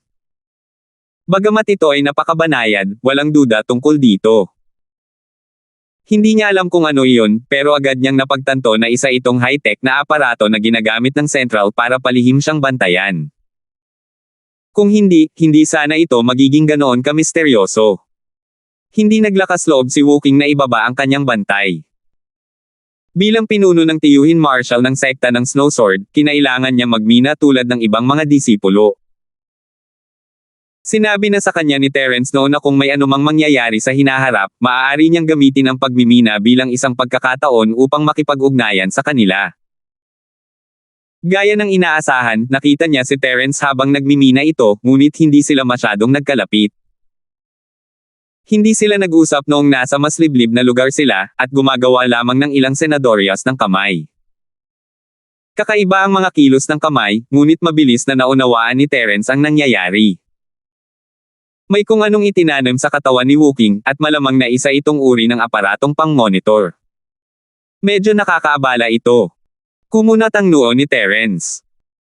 Kung may ganito man si Woking, hindi mahirap isipin na may iba pang taong may ganito rin. Kung ganoon nga, hindi magiging makatotohanan na patuloy na puntiryahin sina Taeyeon at ang iba pa. Talagang alerto ang mga tao ng Central. Hindi naglakas loob si Terence na maging mabaya. Hindi ito isang maliit na problema, at dahil lamang sa pagbabantay ni Woking kaya niya ito napansin. Kung ibang tao ito, maaaring hindi ito napansin ni Freddy at ng iba pa, at maaaring naibigay na nila ang kanilang mga sarili. Isa itong biglaang krisis, ngunit hindi ito sapat para magpanik si Terence. Tutal, maliit na eksena lamang ito para sa kanya, at hindi ito maihahambing sa hangin at ulan na naranasan niya sa Sky Class Island. Huwag kang kabahan. Dahil maingat ang Central, bibigyan natin sila ng kaunting mukha. Huwag kang magmadali sa ngayon. Hindi bumukas ang bibig ni Terence, ngunit biglang umalangaw-ngaw ang boses niya sa isip ni Woking. Natigilan sandali si Woking, ngunit agad niyang naunawaan na ginagamit ni Terence ang teknik ng True Energy Voice Transmission. Maaaring hindi ito alam ng mga ordinaryong tao, ngunit isa siyang Golden Core Stage Master na nakakita ng maraming bagay sa sinaunang mundo ng martial arts. Alam niya ang teknik na ito, ngunit hindi niya ito madalas gamitin. Hindi ba malalaman ng mga tao ang tungkol sa tunay na pagpapadala ng boses ng enerhiya? Sagot ni Woking sa parehong paraan. Alam niya kung paano magpadala ng pagpapadala ng boses, ngunit wala siyang alam tungkol sa teknolohiya ng secular na mundo. Hindi niya alam kung may tatago niya ang pagpapadala ng kanyang boses mula sa teknolohiya. Siyempre hindi. Hindi mo lang talaga maintindihan ang mga prinsipyo sa likod ng monitoring device. Kaya nitong subaybayan ang mga sound wave, pero hindi nito matukoy ang tunay na pagbabago-bago na chi. Gaano man kahusay ang sentral na pamahalaan, hindi nito magagawa iyon dahil ang teknolohiya at cultivation ay dalawang bagay na walang kaugnayan. Ang tunay na pagsasama ng teknolohiya at cultivation ay hindi isang bagay na magagawa sa loob lamang ng ilang taon o dekada. Maaaring posible ito sa malayong hinaharap pero imposible na ngayon. Hindi maiwasan ni Terence na isipin si Jenny habang ipinaparating ang mensahe. Pagdating sa pagsasama ng teknolohiya at cultivation, ang babaeng ito ay talagang nangunguna sa lahat. Tutal, malamang ay wala ng pangalawang bagay na nagpapadalisay sa sarili sa mundo. Simple at malinaw ang paliwanag ni Terence, ngunit hindi ito naintindihan ni Woking. Hindi niya maintindihan ang teknolohiya ng secular na mundo, kaya natural lang na hindi niya ito maintindihan. Sige, naiintindihan ko. Kaya, abangan na lang natin. Tanong ni Woking. Tama iyan. Tingnan natin. Kung mayroon man, sasabihin ko sa iyo. Tumanggaw si Terence. Bukod kay Woking, kinailangan niyang humanap ng pagkakataon para balon sina Freddy, Kenlong, at Yuming sa pamamagitan ng boses. Isang direksyon lang niya kinontak ang mga taong ito. Tutal, wala namang masama sa pagiging maingat. Ang unang ginawa ni Terence pagkabalik mula sa minahan ng Underwater Spirit Jade ay hanapin si Donovan. Napangiti siya ng mapait, nakatanggap ako ng balita na nagsimula ng mag-install ng mga bug ang Central kay Woking at sa iba pa. Mukhang na-alerto na sila matapos matagpuan ang mga taong ito sa ating isla ng sunod-sunod. Wala kang kailangang gawin, mahal. Sa ngayon, hindi na tayo maaabutan ni Taeyeon at ng iba pa. Hehe, pasok sa inaasahan ko. Normal lang naman yun, tawa ni Donovan. Normal ba? Nagulat si Terence. Hindi niya inaasahan ito. Kung alam lang niya na magiging ganito kataas ang pagiging alerto ng Central, hindi sana siya gagawa ng ganoon kalaking hakbang. Kahit papaano, naghintay pa sana siya ng kaunti bago gumawa ng hakbang para hikayatin si Woking na pagtaksilan siya. 5,167. Siyempre normal lang yan. Matagal ko nang nahulaan na hindi ganoon kadaling kalabanan si Central. Noon, kahit ang Panginoon mo ay walang gaanong epekto noong matagal siyang nakipaglaban kay Central. Ang maliliit mong panlilin lang ay parang laro lang ng mga bata, tumawa si Donovan. Mga batang naglalaro ng bahay-bahayan. Kumaibot ang sulok ng bibig ni Terence. Bagamat hindi naman malaking hakbang ang pagpapalit kay Woking mula sa pananaw niya at ni Donovan, iba pa rin ito sa larong pambata. Anong problema? Sa tingin mo ba ay hindi? Ngumiti si Donovan habang kinukuskus ang kanyang mga labi. Kung ikukumpara sa nakaraan ni Malcolm, hindi kalabisan na sabihin na ang buhay ni Terence ay parang isang laro ng bata. Natawa rin si Terence, at na-curious. Dahil wala na tayong magagawa ngayon, bakit hindi mo sabihin sa akin ang tungkol sa aking master at Central? Dati, kapag tinatanong kita ng mga bagay na ito, lagi mo akong pinananatili sa kaba. Pero ngayong may lakas at kakayahan na ako, hindi ko na ito maaaring itago pa, di ba? Hindi na mabilang na beses na niya itong tinanong simula pa noong bata pa siya, ngunit hindi kailanman sinabi sa kanya ni Donovan. Palagi niyang sinasabi na hindi siya sapat ang lakas at walang saysay na sabihin pa sa kanya. Dahil binanggit niya ito sa pagkakataong ito, natural lang na kailangan niyang magtanong dahil sa nakasanayan, ngunit wala siyang gaanong pag-asa sa kanyang puso. Hindi inaasahan, pagkatapos ng ilang sandaling katahimikan, sinabi pa nga ni Donovan, "Bueno, dahil nasa yugto na tayo nito, mabuting sabihin ko sa iyo. Kahit papaano ay alam mo na ang gagawin sa hinaharap." Talaga. Si Terence naman ay nagulat. Pareho siyang nasa sabik at kinakabahan. Bilisan mo. Sabihin mo agad. Hindi siya masisisi sa pagkawala ng kanyang kahinahunan. Kaunti lang ang alam niya tungkol sa mga bagay na ito at palagi na lamang siyang mausisa tungkol sa mga ito. Halos maging pag-aalala na lamang ito sa kanyang puso. Ngayong biglang pumayag si Donovan, hindi na nakakapagtaka na nasa sabik siya. Sige, pero saan ako magsisimula? Hinimas ni Donovan ang kanyang noo. Siyempre magsisimula ako sa umpisa. Huwag mo akong pag-alalahanin, bilisan mo, naiinip na sabi ni Terence. Mula pa sa simula. Gaano katagal natin pag-uusapan iyan? Inikat ni Donovan ang tingin sa kanya at sinabing, kung gayon, simulan natin sa Central. Alam mo ba kung sino ang nagtatag ng Central? Sino yan? Mabilis na tanong ni Terence. Gusto na niyang imbestigahan ang Central simula nang bumalik ang spirit projection sa Common World. Bukod sa paraan ng teleportation sa pagitan ng Common World at Skyclass Island, wala na siyang ibang gustong malaman pa. Sa pamamagitan lamang ng pagkilala sa nagtatag ng Central ay sa kanya tunay na mauunawaan ang kasaysayan nito. Boan, ang lalaking ito ay may teknolohiyang mula sa Super Era. Siya ang nagtatag ng sentro, sabi ni Donovan. Teknolohiyang lampas na sa panahon. Hindi nakakapagtaka na ang teknolohiya ng Central ay napakalakas dahil dito. Tanong ni Terence, kung gayon, paano siya nakipaglaban sa aking Panginoon?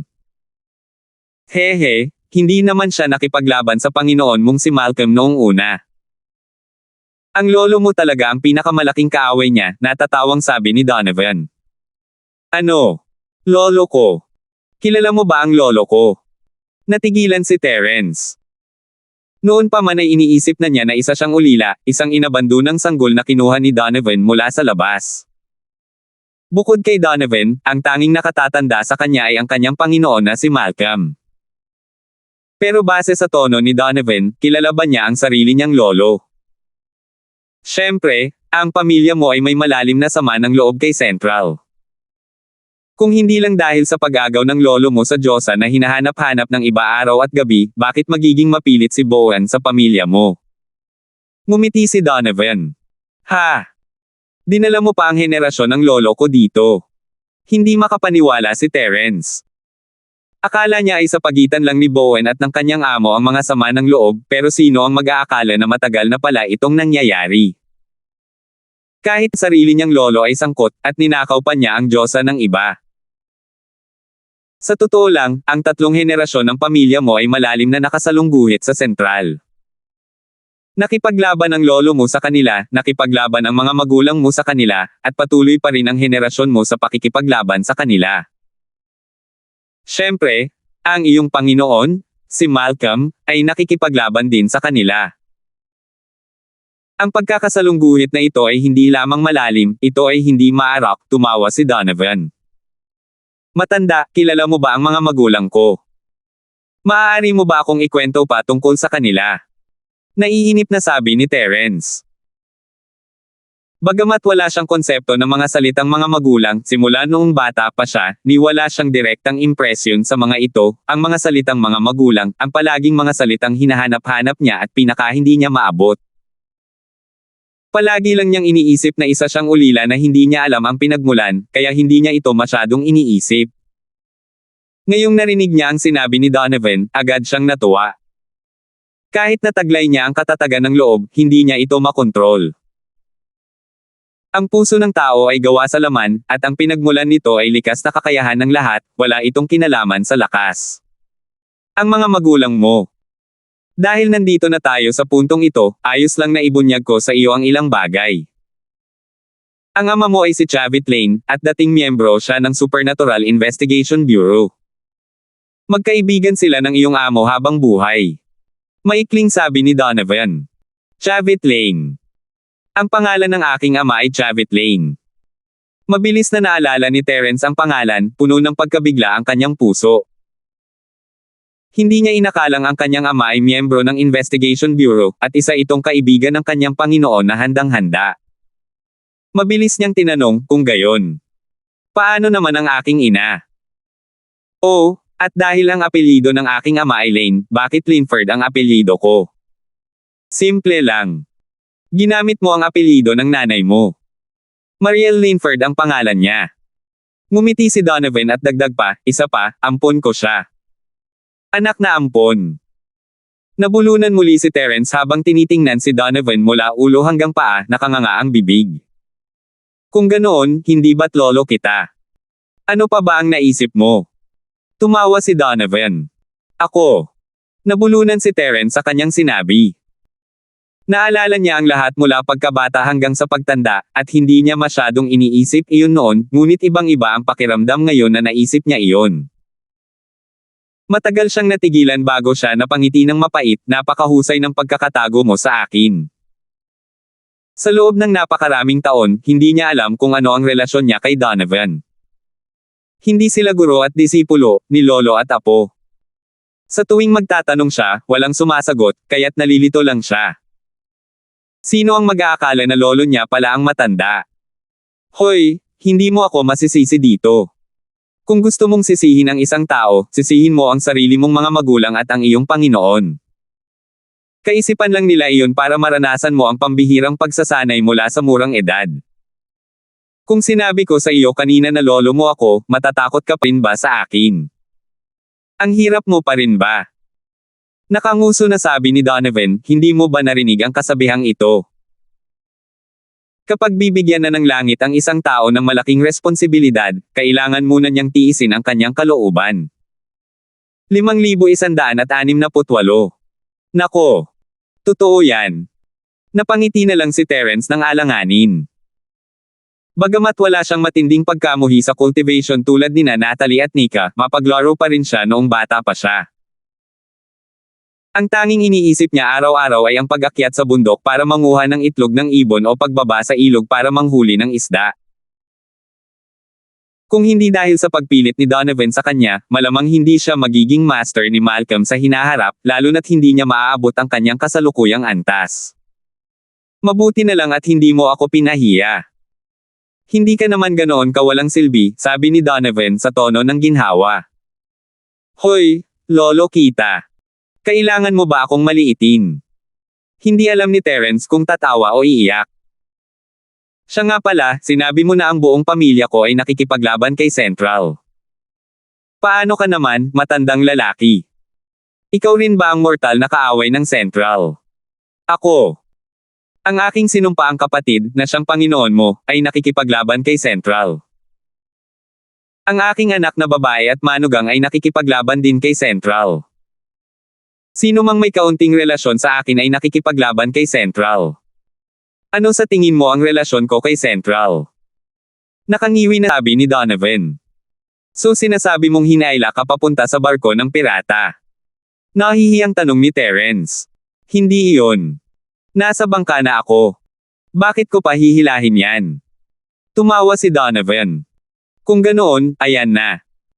Dapat mo akong ikwento pa tungkol sa mga magulang ko. Kanina pa kita hinihintay. Muling pagpupumilit ni Terence. Kung gusto mo talagang malaman ang tungkol sa mga bagay na ito, pwede mo itong tanungin mismo kapag nakita mo na sa hinaharap. Bakit mo ako tinatanong? Sinamantala ni Donovan ang pagkakataon para panatilihin siyang nasa kaba. Hindi nakapagsalita si Terence, pero mabilis siyang tumugon, nagulat at masaya, nakikita ko pa rin ba sila? Hindi ba sila namatay? Anong sinasabi mo? Ayos lang ang anak at manugang ko. Anong klaseng anak ka? Hindi mo pa nga sila nakikita at minumura mo na sila. Inikat ni Donovan ang tingin sa kanya. Hindi, masyado lang akong na-excite. Kaya nga ako nagsalita ng hindi nag-iisip. Umiling si Terence. Naisip niya na may nangyaring masama kaya ipinagkatiwala ng mga magulang niya ang kanilang anak kay Donovan. Walang magulang ang basta na lang iiwan ang kanilang anak sa iba, kahit pa lolo ang kalaban. Labis na nagulat si Terence nang malaman niyang malusog pa rin ang kanyang mga magulang. Nakita ni Donovan ang masalimuot na ekspresyon ni Terence at nagpaliwanag, hindi mo na kailangang mag-isip ng sobra. May kanya-kanyang dahilan sila kung bakit ka iniwan dito sa piling ko. Tutal, ang lugar ko lang naman ang maituturing na isang pambihirang dalisay na lupain na malayo sa mga makamundong gawain. Oo. Tumango si Terence. Bukas ang kanyang isipan, at maaaring may mga taong hindi na makakapag-usap ng maayos, pero hindi niya ito masyadong iisipin. Gaya ng sinabi ni Donovan, may dahilan ang kanyang mga magulang sa paggawa ng ganitong kasunduan, at malalaman niya ito kapag nagkita silang muli. Sige, kung may iba ka pang gustong itanong, bilasan mo at magtanong ka na. Ako na muna ang magsasabi nito, hindi kita hihintayin kung mahuhuli ka, pagmamakaawa ni Donovan. Naamoy na niya ang pagluluto ni Tia Queen mula sa malayo. Mas mahalaga sa kanya ang pagkain kaysa sa pakikipag-usap kay Terence. Sige, magtatanong ako ng isang bagay na wala sa paksa. Marami na akong tanong na iyan sa iyo noon, pero hindi mo naman nabanggit. Bakit bigla ka na lang nagkukwento ng ganito ngayon? Hindi mapigilan ni Terence ang maging mausisa. Siguro sumikat ang araw mula sa kanluran, walang sinseridad na sabi ni Donovan. Og. Hindi nakapagsalita si Terence at mapait na napangiti, seryoso ang tanong ko. Kahit na kailangan mong harapin yan, hindi ba pwedeng maging mas sinsero ka? Masyado kang walang galang. Bueno, dahil taos puso ang iyong pagtatanong, magiging maawain ako at haharapin ito ng may katapatan. Hindi ko ito sinabi sa iyo noon dahil wala ka pa sa sapat na antas. Walang saysay na magsabi pa. Pero ngayon, kahit wala pa rin itong silbi, kahit papaano ay magagabayan ka nito sa direksyon ng trabaho. Hindi ka na maiipit sa iisang lugar at magiging kampante. Mabuti ba iyon? Sulyap si Donovan sa kanya at sinabing. Hindi ka pa rin sinsero, pero mas mukha kang tao. Natatawang sabi ni Terence, sa totoo lang, kahit hindi mo sabihin yan, hindi ako titigil.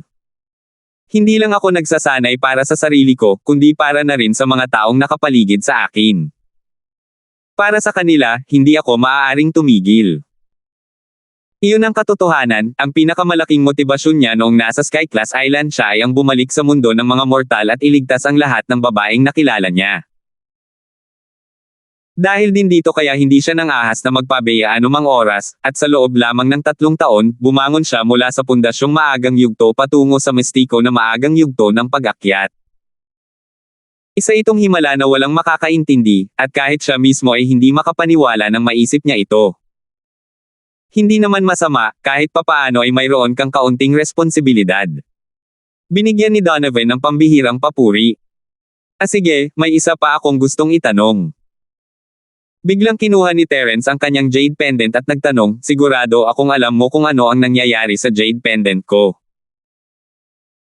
Bagamat nakuha niya ang jade mula sa kuweba, alam niyang hindi simple ang pinagmula ng jade matapos niyang unti-unting matuklasan ang mga mahiwagang katangian nito. Mula sa kilos ni Donovan, masasabi niyang tiyak na alam ito ng matanda, at malamang na ang mahiwagang jade ay may kaugnayan sa matanda.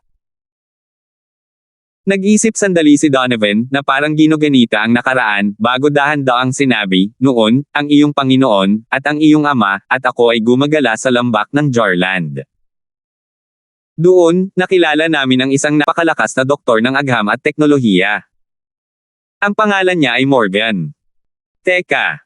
Morgan. Biglang sumagi sa isip ni Terence at napatalon siya sa gulat.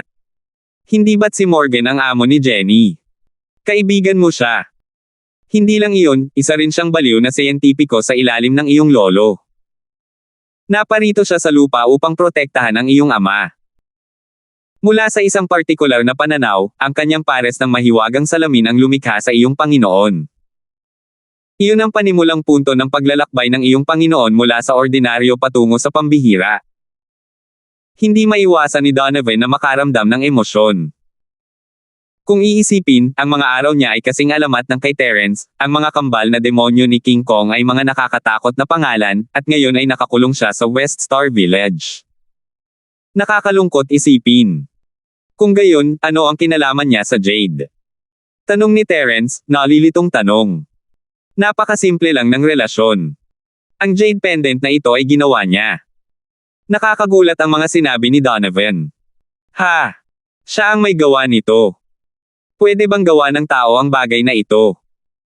Napanganga si Terence habang tumatagal siya rito, lalo niyang napagtanto kung gaano kahanga-hanga ang jade na ito. Palagi niyang iniisip na isa itong uri ng kayamanan, pero si Morgan mismo ang may gawa nito. Anong klaseng teknolohiya ito? 5,169. Ano pa ba ang naisip mo? Hindi lang itong pendant na jade, kundi lahat ng mga kuweba at lambak na nakasalubong mo noon ay inayos namin ng maaga para linlangan ka.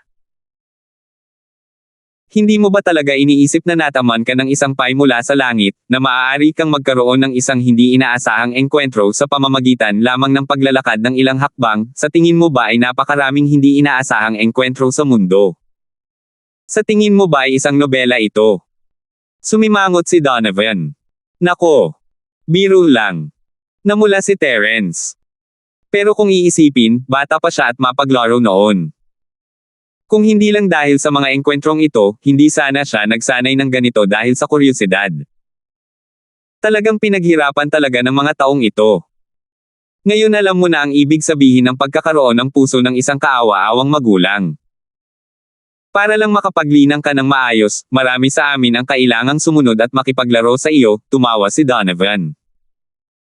Sandali lang, dahil ang jade pendant ko ay gawa ni Morgan, paano naman si Elder George? Anong meron si Elder George? Imposibleng lumikha siya ng buhay na tao, di ba? Tanong ni Terence. Hindi naman, pero totoong tao si George. Mukhang pamangkin siya ng lolo mo sa larangan ng martial law o kung ano paman. Sa bagay, medyo magulo, hindi ko alam ang mga detalye. Maaari mo silang tanungin mismo sa hinaharap. Sa madaling salita, ang buong pamilya mo at ang iyong amo ay nasa malaking problema ngayon, mahinang sabi ni Donovan. Dahil ba ito sa sentro? Tanong ni Terence. Tama, ang sentro. Kaklase ng lolo mo si Bowen. Hindi maliit na bagay ang taong ito. Sapat na ang lakas ng antas ng teknolohiya ni Morgan, di ba? Kung ikukumpara, hindi naman siya mas mababa. Kung hindi magkaroon ng ganito kaunlad na teknolohiya ang sentro.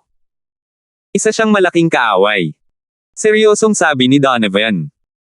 Alam niyang ang sama ng loob sa pagitan ni Central at ng kanyang pamilya ay nagsimula pa noong henerasyon ng kanyang lolo, ngunit medyo natigilan pa rin si Terence sa mga salitang ito. Hindi niya talaga akalain na ang pamilya ni Central ay magkaaway sa loob ng 3 buong henerasyon. Sa katunayan, medyo naguguluhan pa rin siya hanggang ngayon. Walang hindi mapagkakasunduang puot sa pagitan nila, ngunit sa kung anong dahilan, lagi silang sinasadya at hindi sinasadyang naglalakad sa magkabilang panig at palaging may iba't ibang alitan. Naramdaman pa niya na ang sentro ay isang problema dahil dito. Ngunit ngayon ay tila nakatadhana na ito. Mula ngayon, hindi na siya basta-basta gagawa ng maliliit na bagay para maging sentralisado, hindi na siya makakaramdam ng anumang pagkakasala kahit na gawin niya ang lahat para kontrahin ang mga ito. Tutal, iyon naman ang dapat niyang gawin. Ngayong nabanggit mo na, sobrang pressured ako. Napangiti si Terence ng mapait pero matatag ang ekspresyon ng mukha niya. Hindi mahalaga kung hindi niya alam ang tungkol dito noon, pero iba na ngayon. Mas mabigat ang pasanin sa katawan niya ngayong alam na niya ang tungkol sa makapangyarihang kalaban, ang nasa gitna. Kahit sino pa man iyon, mararamdaman nila ang pressure. Kahit hindi siya natatakot sa kahit ano, hindi niya maiwasang makaramdam ng kaunting bigat. Anong klaseng pressure ang meron ka? Sumimangot si Donovan at sinabing, hindi dapat paglaruan ang Central, pero sa ngayon, ikaw lang ang pinapansin nito. Hindi nito itinoon ang lakas nito sa pakikitungo sa isang batang katulad mo. Kung ang pinag-uusapan natin ay pressure, nasa amo mo at sa mga magulang mo ito. Ang kinakaharap nila ay ang tunay na lakas ng Central. Kung gayon, nasaan ang aking Panginoon at ang aking mga magulang? Mabilis na tanong ni Terence. Talagang imposibleng mamuhay sa mundo. Kung hindi, dahil sa modernong paraan ng komunikasyon, imposibleng hindi siya makatanggap ng anumang balita. Ayon sa kanyang haka-haka, ito ay maaaring nasa ibang eroplano tulad ng langit, Glass Island, o sa kalawakan. Bagamat ang kasalukuyang teknolohiya ng sekular na mundo ay hindi masyadong makatotohanan, huwag kalimutan na maging ito man ay nasa gitna o sa kanyang panig, ang Morgan ay malayong-malayo sa panahon ng teknolohiya ng sekular na mundo, hindi ito lubos na imposible. Hindi ako masyadong sigurado sa mga detalye dahil hindi pa ako nakapunta roon dati. Dapat ay nasa ibang dimensyon iyon. Ang sagot ni Donovan ay gaya ng inaasahan ni Terence. Pareho ng Sky Class Island. Nagliwanag ang mga mata ni Terence. May pagkakaiba pa rin. Sa pagkakaalam ko, iyon ang transit point para sa 4-dimensional space. Sa hindi malamang dahilan, nasa isang confrontation sila ngayon sa sentro roon. Hindi ko alam kung ano talaga ang nangyayari, buntong hininga ni Donovan. Pwede ba akong sumama? Biglang napuno ng emosyon ang puso ni Terence. Hindi pa niya nakikita ang kanyang mga magulang noon, ngunit lubos ang kanyang tiwala sa kanyang Panginoon na si Malcolm, kaya hindi siya masyadong nag-aalala sa kanilang sitwasyon. Gayunpaman, kasinungalingan kung sasabihin niyang hindi siya nag-aalala. Bukod dito, gusto niya talagang makita ang kanyang mga magulang sa lalong madaling panahon. Likas na ito sa tao. Ikaw. Ano ang gagawin mo sa lakas mo? Para maging pabigat at maging sandata. Sinaman siya ng tingin ni Donovan. Og. Naisip ni Terence kung paano hindi man lang siya makaligtas sa sinaunang alyansa gamit ang lakas ng kanyang Yuan spirit body, lalo na't hindi niya matulungan ang kanyang Panginoon na si Malcolm at ang iba pa, paano kung ito ang aking pangunahing katawan? Sapat na ba ang isang early stage profound rise realm? Huwag na nating pag-usapan kung sapat na ba ang lakas mo. Kahit na sapat na, hindi ko alam kung paano makarating doon. Ano ang saysay ng pagtatanong mo sa akin?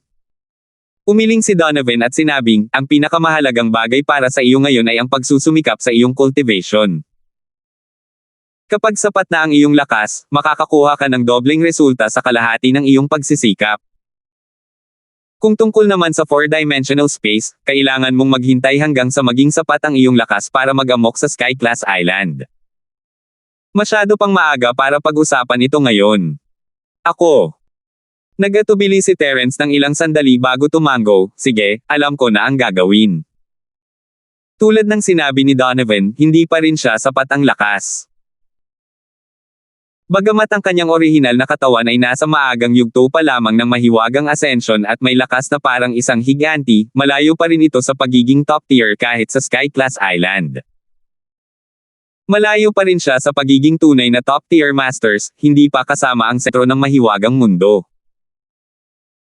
Isang araw, nang mayroon na siyang lakas para magwala sa Tianjia Island, talagang natulungan niya ang kanyang Panginoong si Malcolm at ang mga magulang nito. Bagamat balisa siya, nagawa lamang niyang gawing motibasyon ang kanyang pagkabalisa at magsumikap na linangin, nagsusumikap na maabot ang susunod na antas sa lalong madaling panahon. Sige, tama na ang nasabi ko para sa araw na ito. Maaari mo na silang tanungin tungkol sa iba pa mamaya. Tara na at kumain na tayo, yaya ni Donovan at kumuha na ng pagkain. Gusto pa sanang magtanong ni Terence, pero mas mabilis pa sa kuneho ang takbo ni Donovan, wala na siya sa lugar, hindi alam ni Terence kung tatawa o iiyak, lolo pa rin niya ang matanda, pero hindi niya alam kung paano maging seryoso sa harap ng pamangkin niya. 5,170. Umiling si Terence na may mapait na ngiti, at walang magawang sumunod.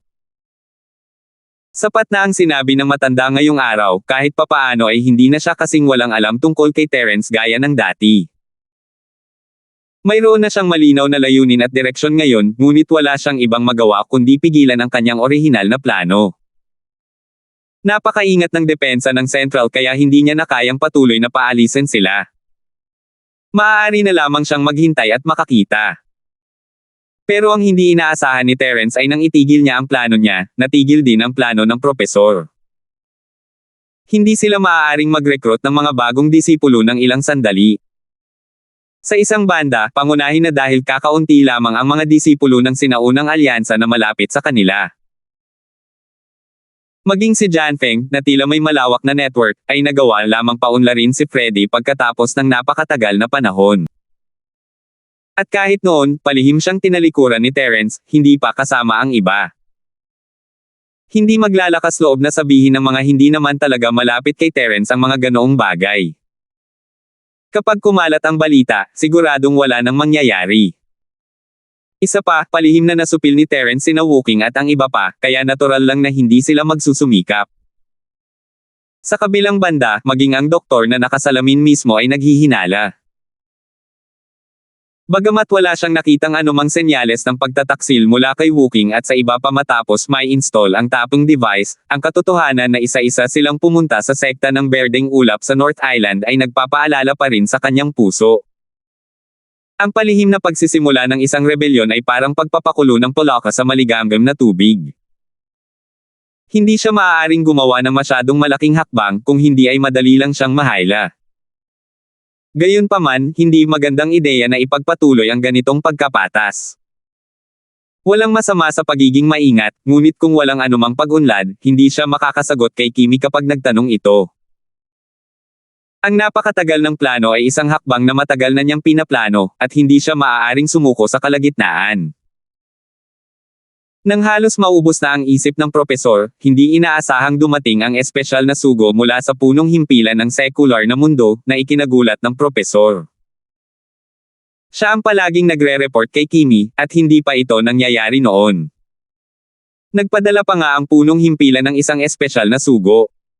Ito na kaya ang parusa ni Kimi. Sugo, maaari ko bang malaman kung anong dahilan ng pagpunta ninyo rito sa pagkakataong ito? Maingat na tanong ng doktor. Hindi direktang sumagot ang espesyal na sugo. Sa halip, tiningnan niya si kapatid na Darwin ng may kaunting pagbabantay. Malinaw ang kanyang ibig sabihin. Ah, tama iyan. Darwin, maglibot ka at magpatrolya sa mga nakapalibot na lugar. Tingnan mo kung may anumang abnormal na sitwasyon. Agad na naunawaan ng doktor na nakasalamin at pinaalis ang kapatid na si Darwin. Oo. Bagamat gustong-gusto ni Kuya Darwin na manatili at makinig sa nangyayari, napakaraming kapintasan sa paggawa nito. Maaari lamang siyang tumango at sumang-ayon. Naisip niya na kung mayroong anumang mga lihim na operasyon, kahit na hindi siya direktang makilahok sa mga ito sa hinaharap, tiyak na makakatuklas siya ng ilang mga pahiwatig. Pagkaalis ni Kuya Darwin, ang espesyal na sugo ay kumuha ng 2 liham mula sa kanyang bulsa at ibinigay ang mga ito sa doktor. Ito ay isang lihim na liham mula kay Professor Liger para sa iyo. Pinuri at kinilala niya ang iyong mga nagawa sa panahong ito. Umaasa siya na patuloy kang magsusumikap at itutulak ang sinaunang plano sa mas mataas na antas, upang mailatag ang pinakamahusay na pundasyon at makapaghanda para sa hinaharap. Mabuti, salamat sa iyong papuri, Professor Liger. Salamat sa iyong abala, sugo. Nakahinga ng maluwag ang doktor na nakasalamin, ngunit nang tanggapin niya ang sulat, siya ay natigilan.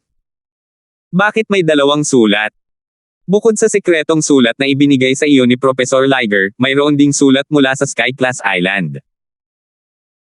Partikular na hiniling sa iyo ni Professor Liger na ihatid ito kay Terence sa ilalim ng pangalang Central Express Delivery. Sabi ng sugo. Isang sulat para kay Terence. Hindi ba't matagal nang pinatigil ng Central Express ang usaping ito? Bakit nagsimula ulit ito? Nagulat ang doktor na nakasalamin. Kinuha niya ang sulat at maingat na tiningnan ito. Bubuksan na sana niya ito para makita kung ano ang laman nito. Gayunpaman, pinigilan siya ng sugo at seryosong sinabi, bago kami dumating, partikular na sinabi sa amin ni Professor Liger na anumang bagay na may kaugnayan kay Terence ay lubos na lihim, kasama na ang kanyang sarili. Walang sino man sa punong himpilan ang maaaring mag-imbestiga nito, ito ang utos mula sa mga nakatataas. Ito. Nabulunan ang doktor. Naalala niya ang babala ni Kimi na huwag pakialaman si Terence, at hindi niya maiwasang mausisa. Sino ba itong si Terence? Bakit siya pinahahalagahan ng mga nakatataas? Pakiramdam niya ay kinukuskus ng 100 kuko ang puso niya, habang mas kumikilos ng ganito ang kanyang mga nakatataas, lalo siyang nagiging mausisa. Gayunpaman, alam niyang ang pagkamausisa ay pumapatay ng mga tao, kaya hindi siya nang ahas na silipin ang sulat ni Terence sa huli. Masama kung hindi sinasadyang makakita siya ng isang malaking sikreto. Tutal, mas marami siyang malalaman, mas mabilis siyang mamamatay. Pero paano kung maipapadala itong sulat kay Terence? Huwag mong sabihin na ilalantad lang natin ang ating mga sarili sa publiko kung magpapadala tayo ng tao sa ating pintuan. Hindi napigilan ng doktor ang sumakit ang ulo. Sabi ni Professor Liger, responsibilidad mo na ito. Kung hindi mo nga kayang hawakan ang ganoon kaliit na bagay, ano pa ang saysay ng pag-uusap mo tungkol sa matagal ng plano? Pahayag ng sugo. Kumaibat ang sulok ng bibig ng doktor na nakasalamin. Kung hindi lang ang lalaking ito ang espesyal na sugo ni Kimi, malamang ay nasample na niya ito ng 14,000 beses dahil sa tono nito. Pero sa huli, pinigilan niya ito at sinabi sa malalim na boses, sige, ako na ang bahala. Hindi niya maaaring ipadala ng direkta ang sulat kay Terence, parang paglalantad niya rin iyon sa alliance, at hindi na siya makakaisip ng anumang plano para sa napakatagal ng alliance. Gayunpaman, dahil si Kimi ang nagbigay ng utos, kinailangan niyang ihatid ang sulat. Sumulyap ang doktor kay Darwin sa malayo at may naisip. Kung mapapapayag niya ang traidor na ito na palihim na ilabas ang sulat kay Terence, hindi ito magiging problema. Gayunpaman, tinanggihan niya ang ideya matapos itong pag-isipang mabuti. Tutal, isa itong liham na tugon. Kakailanganin niyang sumagot si Terence sa kanya. Hindi naman pwedeng palihim na ipadala ni Terence ang sulat pabalik sa pamamagitan ni Darwin, di ba? Masyadong katawa-tawa iyon. Hindi maaaring lumabas ang Central Express Delivery sa Transit Archipelago na ito. Ang sulat na ito ay maaari lamang ipadala sa sekular na mundo. Makatuwiran naman na ipadala nila ito ng sarili nilang mga tao. Matagal na bulong ng doktor na nakasalamin sa sarili bago bigla niyang inihampas ang kanyang ulo. Tama, ang Supernatural Investigation Bureau. Bagamat wala nang natitira sa villa ni Terence, hindi siya masundan ng kagawaran ng investigasyon. Sila ang pangunahing pinagmumulan ng kanyang impluensya at kontrol sa lahat ng puwersa ng kultibasyon sa sekular na mundo. Hanggat ang sulat ay nakarating sa kagawaran ng investigasyon, natural lamang na makakarating ito kay Terence. Sa katunayan, ito ay katulad ng inaasahan ng doktor. Upang matiyak ang katatagan ng sekular na mundo, lumalabas si Terence paminsan-minsan upang makipag-usap kay Thomas mula sa Supernatural Investigation Bureau, at ang sulat ay mabilis na naihatid sa kanya. Labis na nagulat si Terence nang makatanggap ng sulat mula sa Sky-class Island, kailan pa nagsimula ang Central sa paghahatid sa pagitan ng mga isla ng Sky-class at ng Common World. Salamat po at sinamahan ninyo ako, ingat lagi mga master.